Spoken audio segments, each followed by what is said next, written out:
Lamang kami ni Bongbong. Alam na ng buong pamilya ang problema sa kanya.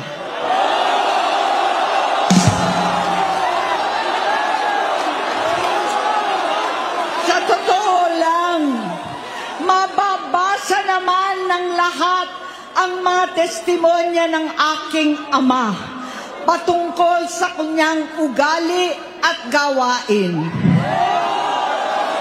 Noon, dahil may tatay pa kami, hindi ko pa siya responsibilidad. Noong tumatanda, ay mas naging nakakabahala. Batid ko na nagda-drug siya.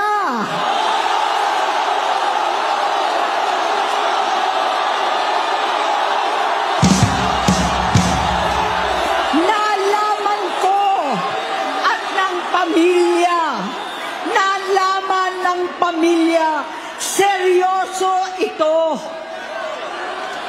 Minsan, kami ng Presidential Guard at Metro Gompa ang naglilinis tuwing nagpa-party po sila.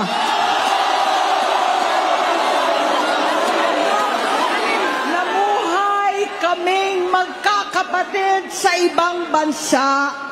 Kami-kami lang. Kinumbinsi ko pa si Bongbong, pakasalan mo na si Lisa.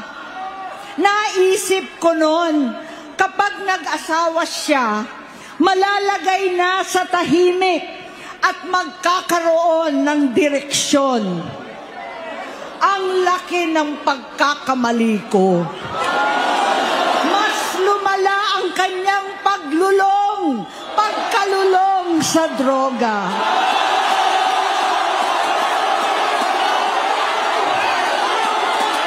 Dahil parehas pala silang mag-asawa.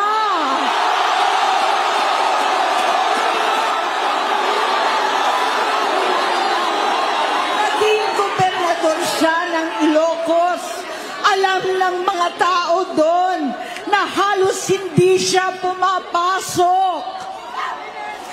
Tuwing kukumprontahin ko siya, ay nagsasabi siyang magbabago na siya, aalisin na niya ang bisyo. Hanggang sa may nagsumbong na naman sa akin na sa paggising pa lang sa umaga, kasabay ng almusal, marijuana pala.